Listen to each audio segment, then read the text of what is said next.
Servus Leute, herzlich willkommen auf meinem Kanal Der Outdoor Schwabe. Freut mich, dass ihr heute eingeschaltet habt, dass ihr wieder dabei seid oder dass ihr meinen Kanal gefunden habt. Jo, worum geht es im heutigen Video? Im heutigen Video geht es um meinen neuen Rucksack, mit dem ich jetzt schon eine ganze Weile unterwegs bin wieder.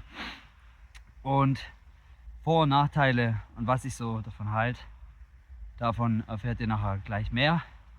Ich habe schon ein paar Detailaufnahmen gemacht von einem guten Stück.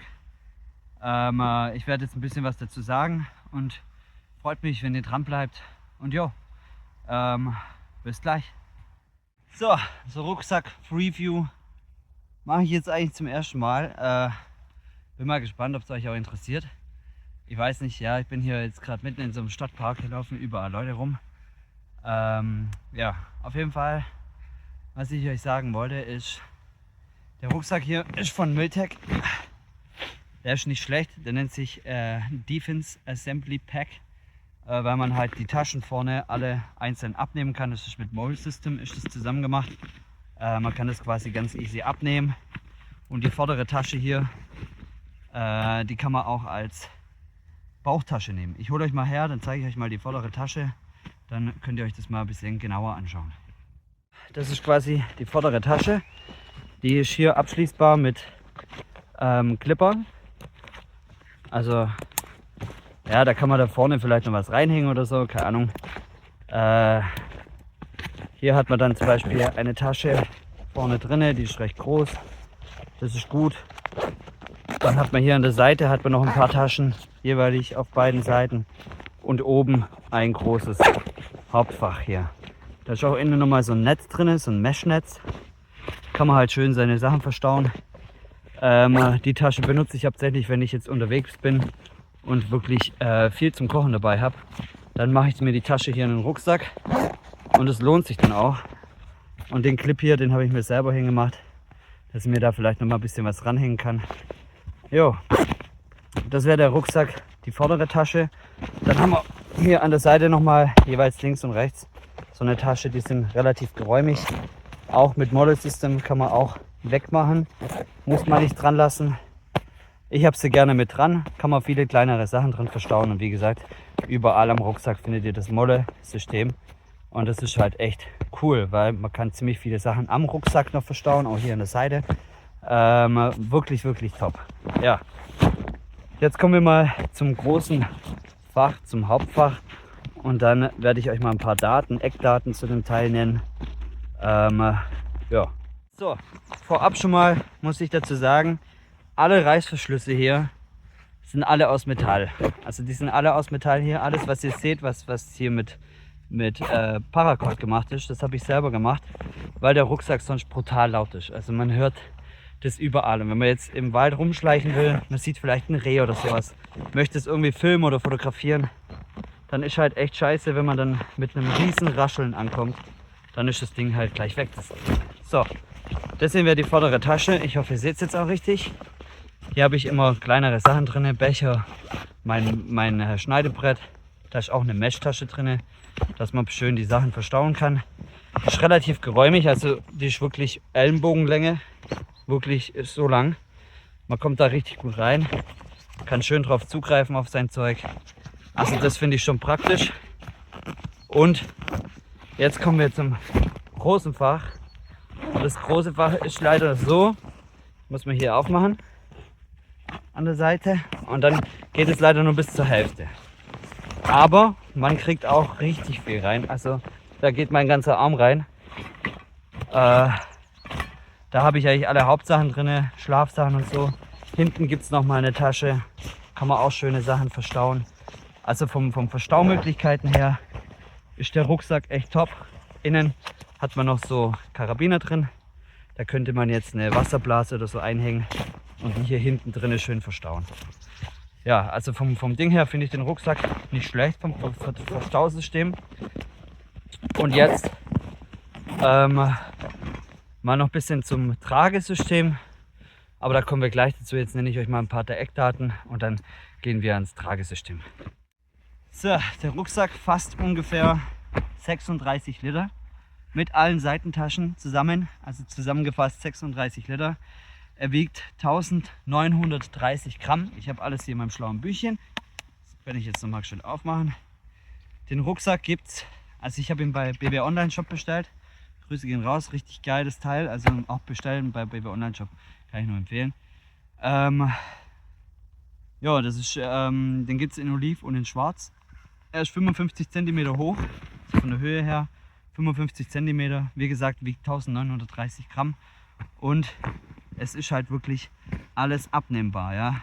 Also man kann auch den Rucksack mal einfach mal, wenn man irgendwie jetzt auf Reisen geht oder sowas, kann man den Rucksack einfach mal mitnehmen. Richtig gute Sache. Also ich mag den Rucksack bis jetzt.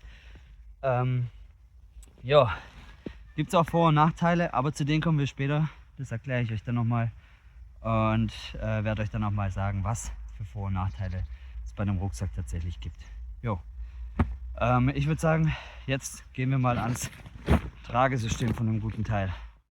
Zum Tragesystem von dem guten Stück. Er hat zwei wirklich stabile und feste Riemen zum Tragen, also wirklich sehr gut. Die sind auch hier verstellbar. Man kann es jetzt hier hinten noch einhaken. Hier mit den zwei kann man es jetzt hier quasi festhaken. So, und dann hat man richtig eigentlich einen schönen stabilen Halt. Wie viel das tatsächlich aushält, das Tragesystem, weiß ich nicht. Man hat noch einen Bauchgurt unten dran, den man auch abnehmen könnte. Und zwar hier durch die Schlaufe hier, die kann man aufziehen, dann kann man das komplett abnehmen. Finde ich aber Quatsch, weil ich finde es gut, dass es dran ist. Jo. So viel zum Tragesystem. Also man darf sich jetzt nicht einen Tasmanian Tiger oder sowas vorstellen. Es ist halt wirklich Miltech und man sieht es ja auch hier, wie alles rumbaumelt und bamselt. Ist halt ein günstiger, aber kein wirklich schlechter Rucksack. Also es ist, man kann es empfehlen, aber wenn ihr mehr Geld habt oder mehr ausgeben wollt, dann holt euch auf jeden Fall einen teureren Rucksack. Weil da gibt es halt einige Nachteile. Und zwar das hier hinten, das ist nicht fest, das Rückenteil. Und somit, es ist zwar ein bisschen gepolstert, aber man spürt halt wirklich alles, was man im Rucksack drin hat. Und das ist der ganz große Nachteil. Und was ich auch ganz großer Nachteil finde, ich persönlich jetzt, ist, dass die Gewichtsverteilung vom Rucksack an sich echt bescheuert ist. Seht ihr? Und jetzt ist hier schon die Schlaufe raus. Jetzt ist das Tragesystem eigentlich schon im Eimer. Das lasse ich jetzt so. Ja, das ist... und wie viel die Nähte hier aushalten, weiß ich auch noch nicht. Also die sehen jetzt auch nicht so krass gut verarbeitet aus, aber bis jetzt haben sie gehoben und ich hatte ja, wie gesagt, schon 20 Kilo mit dabei. Also das hebt es auf jeden Fall, das System. Ist nur die Frage, wie lang. Ja. Was ich noch zur vorderen Tasche sagen muss, ist das Ding als Bauchtasche benutzen. Ich habe jetzt hier gerade ein bisschen gechillt, deswegen ist es jetzt voll mit Schnee. Das Teil hier als Bauchtasche verwenden, weiß ich nicht. Da würde ich mir lieber eine andere Bauchtasche holen, ganz ehrlich, habe ich ja auch. Aber das hier als Bauchtasche benutzen ist ein bisschen komisch. Da ist zwar noch ein Gurt dabei, der kommt dann im Rucksack quasi mit. Aber das Teil hier als Bauchtasche verwenden, ja okay, es macht Sinn, wenn ich jetzt irgendwie am Lager bin, meinen Rucksack da habe und irgendwie scouten gehe oder was weiß ich was und mir die Tasche hier mitnehmen, weil da irgendwas Wichtiges drin ist. Aber im Endeffekt ist der Rucksack so konzipiert, dass du den immer dabei haben kannst und so viel Gepäck passt ja eh nicht. Also man kann jetzt eh nicht, was weiß ich, den Ding vollladen mit allem möglichen Stuff. Deswegen ist so eine Bauchtasche vorne und ich finde es jetzt auch nicht schön als Bauchtasche. Das ist jetzt nicht geil. Ja. Und Survivalen mit so einem Rucksack.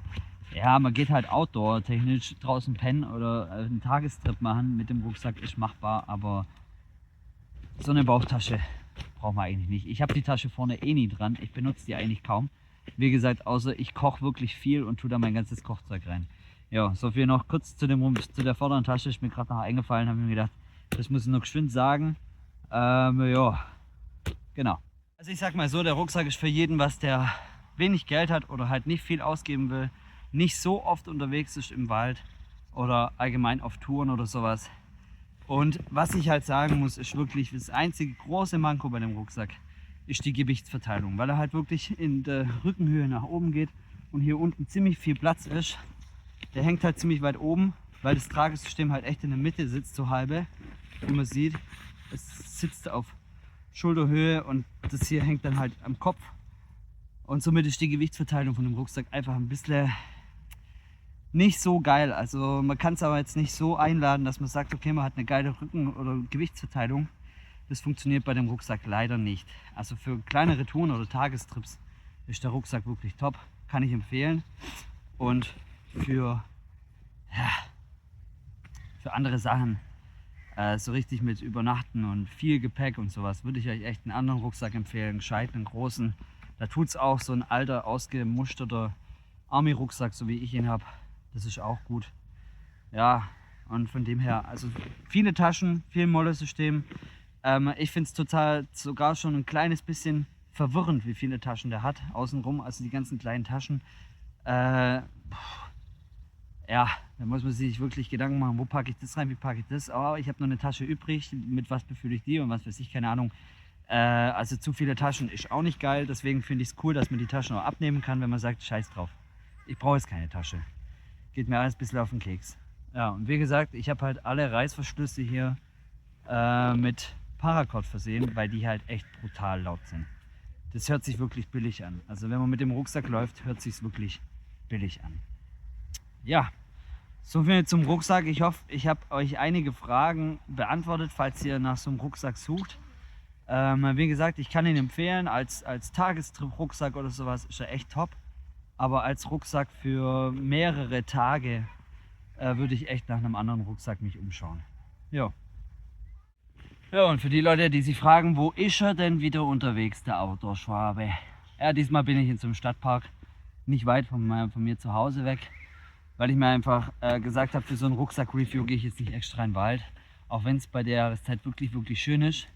Aber ich habe halt immer noch Familie und kann leider nicht so in den Wald wie manche andere YouTuber. Deswegen, es kommen viele Outdoor-Videos noch, wirklich. Und ich habe viel im Kopf, hauptsächlich bei dem Wetter ein richtig geiles Video im Wald zu machen. Vielleicht auch mal ohne Gelaber, nix.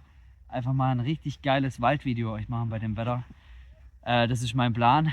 Das werde ich wahrscheinlich nächstes Wochenende mal umsetzen. Jetzt für heute habe ich gesagt, Family Time, erster Advent. Gehe jetzt nachher heim.